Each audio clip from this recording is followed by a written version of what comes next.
اس کے بعد جو ہے یہ جو ہے وہ جاتے ہیں ظہیر الدین بابر کے مزار کے اوپر، جو کہ فرغانہ میں ہے۔ یہ فرغانہ جو ہے it is in like Uzbekistan, it is not in Afghanistan. تو میرے خیال میں شاید ان کے زمانے میں افغانستان، ازبیکستان، یہ سارا جو تھا یہ ایک ہی ملک جو تھا کنسیڈر کیا جاتا تھا۔ سو اگلا جو ہے موضوع اس میں مسافر کی مثنوی میں کہ برمزار شہنشاہ خلد آشیانی، یعنی یہ ظہیر الدین بابر کا ذکر کر رہے ہیں، جو کہ پہلا مغل بادشاہ تھا، اور اس نے جو مغل سلطنت کی بنیاد جو تھی اس بر صغیر میں اس نے رکھی تھی۔ تو کہتے ہیں افغانستان کے سفر کے دوران علامہ ظہیر الدین بابر کے مزار پر بھی حاضری جو ہے وہ دینے گئے۔ اس مغل بادشاہ نے اپنے دفن ہونے کے لیے افغانستان کی سرزمین کا ہی انتخاب کیا تھا۔ اس نے یہاں پہ دفن ہونا پسند نہیں تھا کیا، ادھر ہی اس نے کہا تھا کہ میں دفن کیا جائے۔ علامہ نے یہ اشعار ایک غزل کی صورت میں جو ہیں وہ بیان کیے ہیں، باہر سے مخاطب ہو کر، لیکن اصل میں یہ ایک فریاد ہے جو کہ مسلمانوں کی پست حالات کو مد نظر رکھ کر بیان کی گئی ہے۔ اور یہ ظہیر الدین اس کے سامنے اس لیے بیان کی گئی کیونکہ اس نے مسلمانوں کی جو تھی وہ سربلندی جو تھی یہاں پہ جو تھی اس کی وہ باعث بنا تھا ان دا سب کانٹیننٹ۔ اور اب جب جس دور میں علامہ وہ آتے ہیں تو یہ وہ دور تھا کہ جب آپ حکمران نہیں تھے، اب جو ہندوستان کے جو لوگ تھے وہ غلامی جو تھے وہ غلام بن چکے تھے اس کے، انگریز کے۔ تو کہتے ہیں کہ بیا کے ساز فرنگ از نور بر افتاد است، درون پردہ او نغم نیست فریاد است، زمانہ یہ کہنے بتان را ہزار بار آراست، من از حرم نگذشتم کہ پخت بنیاد است۔ درفش ملت عثمانیان دوبار بلند، چه گویمت که به تیموریان چه افتاد است، خوشا نصیب کے خاک تو آرمید اینجا کہ ان زمین طلسم فرنگ آزاد است، ہزار مرتبہ قابل نکوتر از دلی است کہ آن عجوزه عروس ہزار داماد است، درون دیده نگه دارم اشک خونین را که من فقیرم و این دولت خدا داد است، اگرچه پیر حرم ورد لا الہ دارد، کجا نگاہ کے برندے تر از پولاد است۔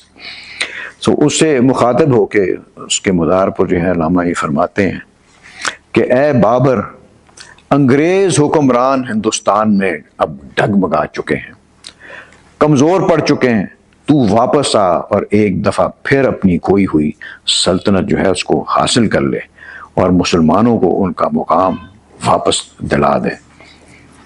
مقصد کہنے کا یہ کہ اس طرح یہ جو کرنے تو بابر نے واپس تو آنا نہیں تھا، لیکن یہ ایک اظہار خیال ہوتا ہے کہ ایک خواہش کا اظہار ہوتا ہے اس طریقے سے کہ پھر سے جو ہے مسلمان اس غلامی سے نکل کر وہ ایک اچھا بلند مرتبہ اور وہ حکمران جو ہے وہ بن جائے۔ کہتے ہیں کہ زمانے نے ہزار بار پرانے بتوں کو بار بار سجایا ہے، لیکن میں نے حرم کو کبھی نہیں چھوڑا کیونکہ اس کی بنیاد سب سے زیادہ پختہ ہے۔ یعنی زمانے نے کئی غیر اللہ کے کتنے ہی قسم کے دیگر نظام جو ہیں وہ آزمائے ہیں، ان کو انہوں نے نافذ کر کے دیکھا ہے، لیکن ان سے انسانیت کو کوئی فائدہ نہیں پہنچا۔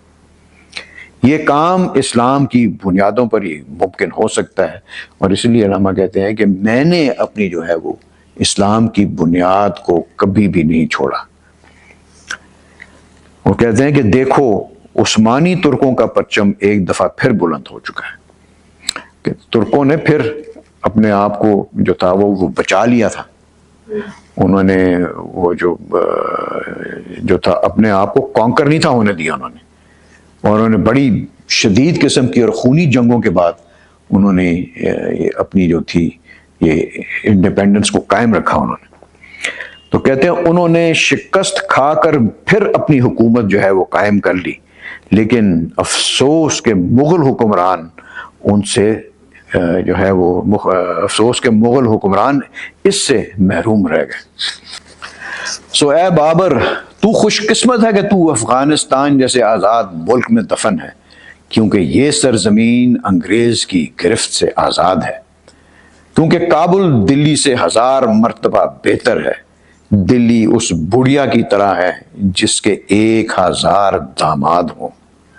یعنی دلی پر بھی ایک حکمران ہے اور کبھی دوسرا حکمران ہے, کبھی تیسرا ہے. تو اس نزدیک یہ شعر جو ہے کہ جوزہ یہ 100,000 داماد سے, یہ پتہ نہیں کسی اور شاعر کا ہے جو کہ علامہ نے یہاں پہ اس کو وہ لگایا ہے. تو کہتے ہیں کہ میں نے اپنے پرخون آنسو اپنی آنکھوں میں ہی سنبھال کر رکھے ہیں, کیونکہ میں ایک مرد درویش ہوں اور یہ آنسو خدا کا دیا ہوا سرمایہ ہے. میں قوم کے درد کو بخوبی سمجھتا ہوں.